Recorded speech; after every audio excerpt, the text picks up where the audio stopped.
Chers maîtres, chers confrères, honorable assistance, permettez-moi de vous présenter cette communication sur l'intérêt potentiel de la cigarette électronique dans le sevrage tabagique. C'est un sujet qui me tient à cœur parce que c'est une des questions qui revient le plus lors des campagnes de sensibilisation sur les dangers du tabac auprès des collégiens et des lycéens. Le plan de la présentation est assez simple. On va commencer par un petit rappel historique, puis on va s'attarder sur le recul sur les risques sur la santé de cette cigarette électronique. Après, on va voir l'efficacité de ces cigarettes comme outil de sevrage. Et on va finir avec les recommandations des sociétés savantes. La première cigarette électronique a été inventée en 2003 par un pharmacien chinois et c'était destiné à être uniquement un moyen de sevrage du tabac conventionnel. Et comme vous pouvez le voir, les premières cigarettes avaient une forme très similaire à une cigarette classique. Le but étant de jouer sur la dépendance psychologique et de permettre ainsi un sevrage progressif. 20 ans après, on a des vapoteuses de toutes les formes et de toutes les couleurs, mais très peu qui ressemblent à une cigarette.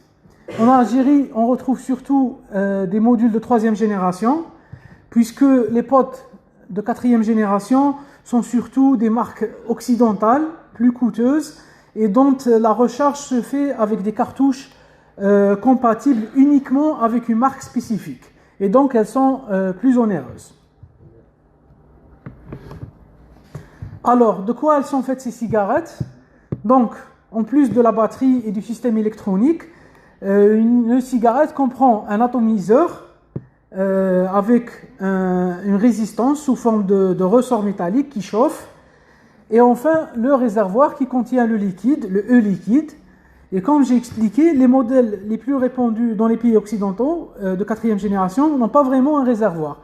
Ils ont une cartouche interchangeable et donc plus coûteuse, mais qui permet un meilleur contrôle qualité du liquide. D'ailleurs, plusieurs sociétés américaines et européennes déclarent se limiter à uniquement cette liste de 5 ingrédients, contrairement au liquide de recharge de 3e génération, dont l'étiquetage ne contient parfois aucune liste d'ingrédients. Donc, on a souvent une solution nicotinique, même si ce n'est pas systématique. Ça semble être une bonne chose d'avoir des cigarettes sans nicotine. Mais le problème, c'est que cet argument représente une nouvelle porte d'entrée au tabagisme, surtout chez les plus jeunes. Ils essayent la cigarette sans nicotine et après, ils essayent avec nicotine. Je ne vais pas m'attarder sur les effets de la nicotine sur le système nerveux, surtout chez les plus jeunes, puisque ce n'est pas vraiment le sujet de cette présentation. Cette nicotine est souvent associée à de l'acide benzoïque, c'est ce qui va accélérer l'action de la nicotine en solution. Après, on a la glycérine et surtout le propylènglycérol, qui sont des composés quasi constants. C'est ce qui va nous permettre de donner une vapeur épaisse, une vapeur qui se forme sous des températures plus basses par rapport à la vapeur d'eau. On retrouve ce propylènglycérol aussi dans l'industrie du spectacle, puisqu'il est utilisé pour générer des brouillards artificiels. Et c'est dans ce milieu qu'on retrouve le plus d'études sur l'effet sur la santé de ce composé. Et donc, dans la littérature actuelle, on retrouve surtout des notions d'irritation de la sphère ORL et de la sphère ophtalmo, ainsi que de la toux chronique et des cas d'aggravation de maladies asthmatiques. Les cas de toxicité grave secondaire au propylènglycérol concernent surtout son ingestion orale ou comme additif alimentaire, surtout avant qu'il soit régularisé lors des années 80, puisque à des doses dépassant les 20 grammes par kilo, il peut induire un coma suivi d'une mort cérébrale au bout de 24-48 heures. Donc, l'Agence américaine de sécurité sanitaire au travail a préféré établir une limite aux professionnels exposés à sa forme vaporisée. Et c'est ce qui confirme que ce n'est pas une substance sans danger. Le cinquième ingrédient, c'est les arômes alimentaires. Une étude a identifié plus de 7000 arômes uniques en 2014 sur le marché chinois. De plus, le recul sur ces arômes en forme vaporisée est très limité. Ajouté à ça, les composés aromatisés ne sont pas toujours inclus dans la liste des ingrédients. Par exemple, une étude sur 54 œufs liquides a trouvé une majorité de produits étiquetés avec la notion arôme naturel ou bien arôme artificiel, sans détail. Et seulement 4 échantillons sur 54 ont répertorié les substances aromatisées. Et donc, comme vous pouvez le voir, on est loin de la cigarette discrète destinée aux sauvages. On se retrouve maintenant avec des arômes qui donnent envie d'être essayés. On a envie de les essayer une par une, et le tout délivré dans un dispositif qui ressemble à un gadget du futur. Donc ça explique l'immense succès de ce produit chez les adolescents. Ce graphe schématise la diminution du tabagisme classique chez les plus jeunes américains et la montée fustigineuse des cigarettes électroniques. Donc, un dispositif initialement mis sur le marché pour aider au sevrage tabagique et qui a été à l'origine d'un fléau social à lui tout seul, créant une génération entière de nouveaux fumeurs. Et vu que jusqu'au jour d'aujourd'hui, le vapotage semble moins néfaste que les cigarettes classiques, plusieurs agences gouvernementales ont tardé à réagir. Aux États-Unis, il a fallu que la Société américaine des pédiatres poursuive en justice l'agence fédérale du FDA pour son inaction pour avoir un début de changement. Après une condamnation judiciaire de la FDA, comme le mentionne cet article, bien sûr, le passe-droit de la FDA a été motivé par l'hécatombe du tabagisme, qui tue plus d'un demi-million d'Américains par année. Alors, ils ont laissé faire les sociétés de e-cigarettes, mais finalement, ces sociétés se sont crues tout permis et ils ont même osé des campagnes publicitaires destinées aux plus jeunes. Alors, quels sont ces changements ? Depuis juillet dernier, de nouvelles recommandations ont été introduites. Par exemple, pour la première fois, une obligation d'inclure des messages de warning sur les risques de la nicotine et autres risques ont été introduites sur les boîtes, comme pour les boîtes de tabagisme classiques. La FDA a aussi négocié une limitation du choix des arômes.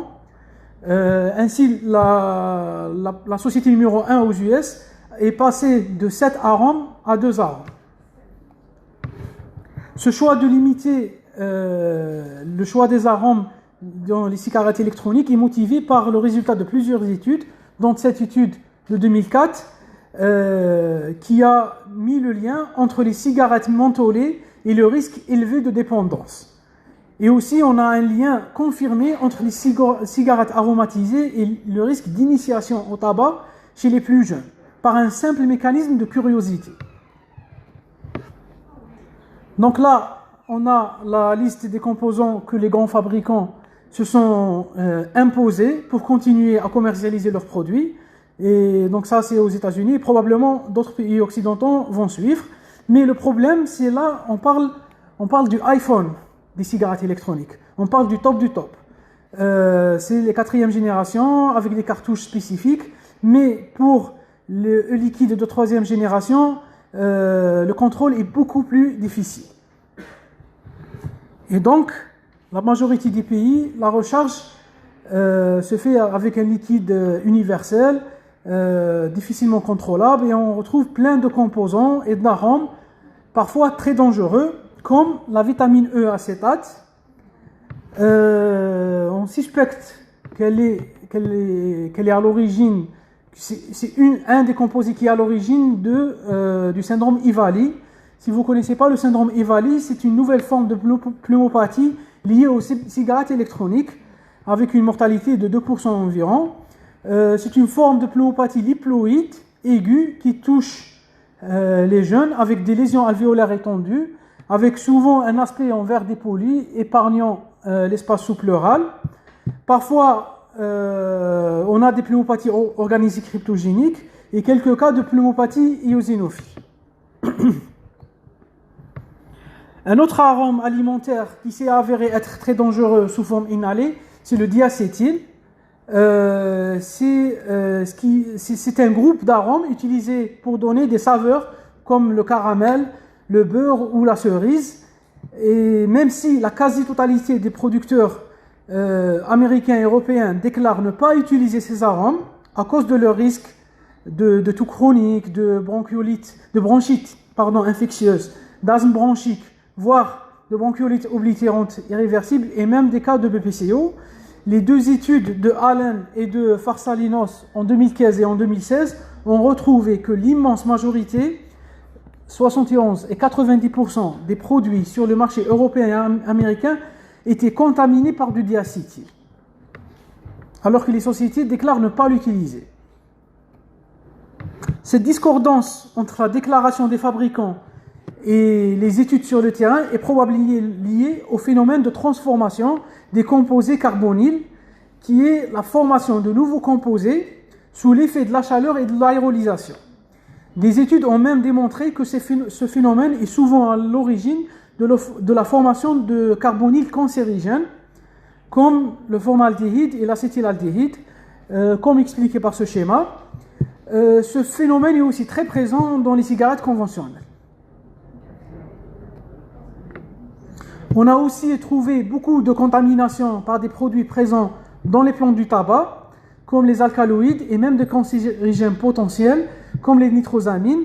Cette contamination se fait lors de l'extraction de la nicotine des feuilles du tabac. Il existe une multitude d'autres produits dangereux et moins dangereux, et parfois même les produits dits non dangereux sont inhalés sous forme de microparticules fines, ce qui les rend dangereux, voire cancérigènes. Des études ont même prouvé que l'utilisation de la cigarette électronique exposée à l'inhalation de plusieurs métaux lourds, comme le plomb, le nickel et le chrome, qui sont présents dans la résistance de l'atomiseur et qui se vaporisent avec la chaleur. Certaines études parlent même de cas de silicose secondaire. Après avoir vu autant de problèmes avec ces cigarettes, je me demande si vous voulez qu'on détaille l'intérêt comme outil de sevrage, ou bien on clôt la présentation. Plus sérieusement, les résultats de cette question sont contrastés. Je citerai cet essai clinique d'envergure publié par la très sérieuse New England Journal of Medicine qui prouve que dans des conditions fermées, la cigarette électronique représente un meilleur outil de sevrage à court terme que les substituts nicotiniques classiques, avec quand même 18% de réussite en une année. Donc ça va être rapide. Pour les effets secondaires, si on compare les effets secondaires de la cigarette électronique avec les substituts nicotiniques classiques, la e-cigarette donne plus d'effets respiratoires, la toux, les exacerbations des maladies asthmatiques. Par contre, les autres substituts nicotiniques, on a retrouvé qu'ils donnaient plus d'effets digestifs qu'on connaît tous, la diarrhée, le trouble du transit. Et donc ça, c'était une étude faite dans des conditions fermées. Dans la réalité, la vente des cigarettes électroniques n'a pas été à l'origine d'un sevrage en masse, comme on s'attendait. Et le pourcentage du nombre d'acheteurs de ce produit qui déclarent le faire pour sevrer le tabagisme décline d'année en année. En tout cas, ça reste extrêmement difficile de faire une étude sur l'intérêt réel de ce moyen dans le sevrage à long terme et de comparer cet intérêt avec ses effets néfastes sur la santé. Pour essayer de répondre à cette question, cette méta-analyse iranienne a revu tous les articles sur PubMed entre 2009 et 2014 et au final 2 fois plus d'articles retenus considéraient que les effets néfastes des e-cigarettes surpassaient leurs bénéfices.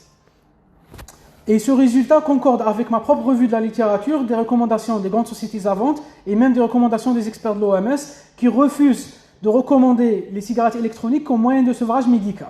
D'abord à cause des effets secondaires avérés, mais aussi par principe de précaution, puisque un produit comme ça nécessite un recul de plusieurs décennies. Ceci me rappelle une remarque d'un de mes étudiants qui se demandait pourquoi ne pas utiliser ces e-cigarettes comme moyen de sevrage, puisque sur le marché algérien, il n'existe aucun substitut nicotinique pharmaceutique, patch, gomme ou autre.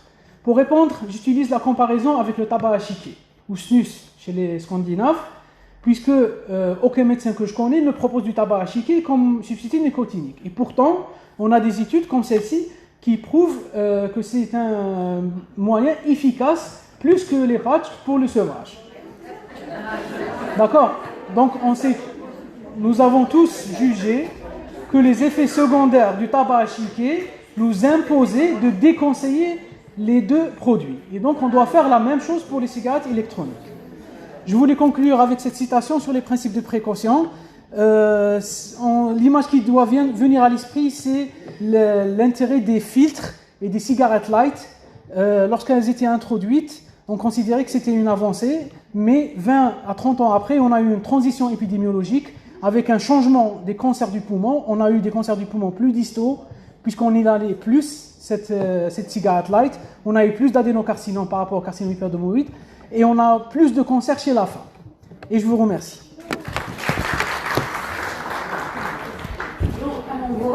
On vous remercie infiniment. Je tiens profondément à vous remercier par rapport à cette présentation qui sort du classique. Et c'est une présentation, moi je m'attendais à une présentation publicitaire, de cigarette, son intérêt dans le sévrage de la cigarette. Et finalement, vous avez mis sous la loupe le cigarette et vous avez dévoilé l'ennemi qui est venu cette fois-ci masqué. Le nouveau ennemi qui est masqué. On est en train de lutter contre un ennemi qui était invisible et maintenant il devient plus masqué. Donc,